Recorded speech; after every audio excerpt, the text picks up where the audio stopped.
வணக்கங்க. இன்றைக்கி நம்ம பார்க்க போகிறது நம்ம பண்ணையோட 16வது நாள் அப்டேட்டு. இன்றைக்கி வந்து நம்ம கோழிகளுக்கு வந்து ஃபுல்லாக சளியெல்லாம் குணமாயிருச்சு. சரிங்களா? சப்ஸ்கிரைப் பண்ணாத நண்பர்கள் வந்து சப்ஸ்கிரைப் பண்ணுங்கள். புதுசாக வந்திருக்கிற நண்பர்களும் சப்ஸ்கிரைப் பண்ணுங்கள். இந்த சளி தொல்லையை போக்குறதுக்கு இந்த 3 நாளாக நம்ம என்னென்ன ட்ரீட்மெண்ட் பண்ணோம், என்னென்ன தடுப்பு நடவடிக்கைகள் எடுத்தோம்னு சொல்லி வீடியோவில் தெளிவாக சொல்லியிருக்கிறோம். வீடியோவை ஸ்கிப் பண்ணாமல் கடைசி வரைக்கும் பாருங்கள். வணக்கங்க. இன்றைக்கி நம்ம பார்க்க போகிறது நம்ம பண்ணையோட 16வது நாள் அப்டேட்டு. இன்றைக்கி நம்ம பண்ணையில் கோழிகளுக்கெல்லாம் சளி வந்து முழுமையாக குணமாயிருக்குது. 12வது நாளில் ஆரம்பித்த சளி வந்து 4 நாளாக வந்து நம்மளை போட்டு வாட்டி வதச்சிக்கிட்டு இருந்துச்சு. பாவம் கோழிகள்லாம் ரொம்ப சுணங்கிட்டானுங்க. ஆனால் இப்போ வந்து கொஞ்சம் நல்லா சளி வந்து ட்ரீட்மெண்ட் பண்ணியிருக்கோம். நம்ம 3 நாள் ட்ரீட்மெண்ட் பண்ணியிருக்கோம். 3 நாள் நம்ம என்னென்ன ட்ரீட்மெண்ட் பண்ணோம்னே நம்ம வீடியோவில் பார்க்கலாம்.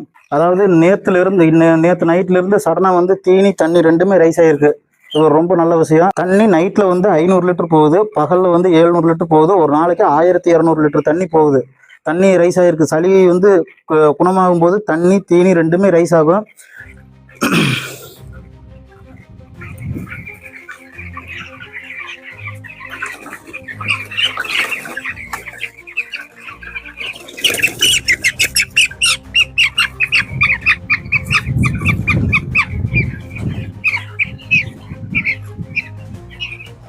பதினேழாவது நாள் கூலிங்க.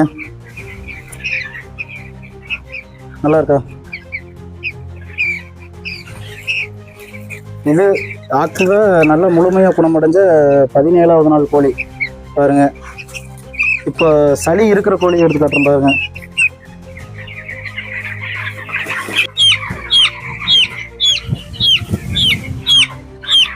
இது ரெண்டும் வந்து சளி இருக்கிற கோழி. இந்த கோழி பாருங்க, இந்த கோழி பாருங்க. இது ரெண்டும் வந்து சளி இருக்கிற கோழி.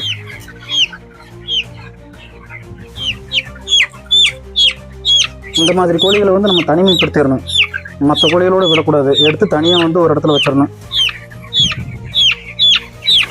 இந்த பிரச்சனைக்கு நம்ம என்னென்ன ட்ரீட்மெண்ட் பண்ணோம், அதாவது 3 நாள் நம்ம மருந்து அடித்தோம். மருந்து கோழிக்கு நம்ம எப்படி அடிக்கிறதுன்னு தெரியலன்னா நம்ம வீடியோவில் போட்டிருக்கோம், தெளிவாக போட்டிருக்கிறோம். அந்த வீடியோவில் பாருங்கள். டெய்லி வந்து மஞ்சி வந்து கிண்டி விட்டோம். ஒரு நாள் விடாமல் மஞ்சி வந்து கிண்டி விட்டோம். ஒரு நாள் விட்டுட்டு மறுபடியும் அந்த நாள் கிண்டிங்களா அதனாலேயே சளி பிடிக்கும். சானிடைசர் அளவு வந்து கரெக்டாக மெயின்டைன் பண்ணணும். அதாவது கூட குறைய விட்டாமல் கரெக்டாக மெயின்டைன் பண்ணதுனால நமக்கு வந்து இந்த சளி வந்து பூர்ணமாக குணமடைஞ்சிருக்குது. சரி வாங்க நம்ம பண்ணைக்குள்ள ஒரு ரவுண்டு நம்ம கோழிகளை எப்படி இருக்குன்னு சொல்லி நீங்கள் பாருங்கள். இன்றைக்கி வந்து நம்ம என்ன சேஞ்சஸ் பண்ணியிருக்கிறோம் தெரியுங்களா? 16வது நாள் வந்து நம்ம வந்து ஒரு 2 தூண் வந்து எக்ஸ்டெண்ட் பண்ணி விட்டோம். கோழிகள் நல்லா டைட்டாக இருந்ததுனால நல்லா கோழி திடீர்னு தண்ணி தீனியெல்லாம் நல்லா பிக்கப் ஆனதுனால இடம் வந்து கொஞ்சம் டைட் ஆயிடுச்சு. அதனால் வந்து நல்லா கோழியை வந்து ஃப்ரீ பண்ணி விட்டாச்சு. உள்ளே வச்சுருந்த சின்ன பீடர்களெல்லாம் வெளியில் எடுத்து வச்சாச்சு. அதே சின்ன பீடர்கள் வந்து ஸ்டாண்டு வந்து கீழே ஹைட்டு கம்மியாக இருந்துச்சு. இப்போ கோழியை பெருசாகிட்டதுனால ஹைட் வந்து அதிகப்படுத்தி நம்ம வச்சுருக்குறோம். நேற்று முந்தானத்து இருந்த கோழிகளுக்கு இப்போ இருக்கிற கோழிகளுக்கு நீங்களே வித்தியாசத்தை பாருங்கள். சளி வந்து நீங்கிருச்சுனாலே அடுத்தடுத்த நாளில் கோழிங்க நல்லா பிக்கப் ஆக ஆரம்பிச்சிருவாங்க.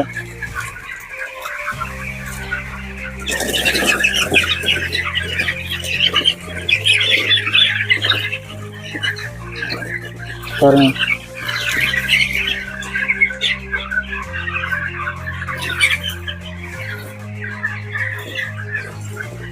எவ்வளோ ஆக்டிவ் ஆகிட்டானுங்க பார்த்தீங்களா? சளியிலிருந்து க்யூரான கோழிகளை வந்து இந்த மாதிரி கும்பலை விடக்கூடாது. இந்த அங்கே இருக்காங்க பார்த்தீங்களா செவத்தோரத்தில், அந்த மாதிரி விடக்கூடாது. நல்லா களைச்சி விடணும். அந்த இடத்துல நம்ம சும்மா போனாலே கோழி வந்து நல்லா நீட்டாக ஆக்டிவாக இருக்கிறனால களைஞ்சிடும். பாருங்கள், எதுவும் பண்ண நம்ம போனாலே ஆட்டோமேட்டிக்காக களைஞ்சிடும். அந்த இடத்துல ஒரு கும்பலாக படுத்துருக்காங்க பாருங்கள்.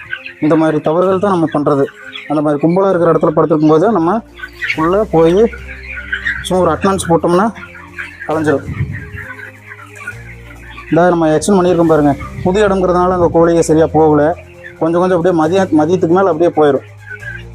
17வது நாளைக்கு வந்து கோழி வந்து ஃபுல்லாக விட்டுருவோம். சப்ஸ்கிரைப் பண்ணாத நண்பர்கள் சப்ஸ்கிரைப் பண்ணிக்கங்க.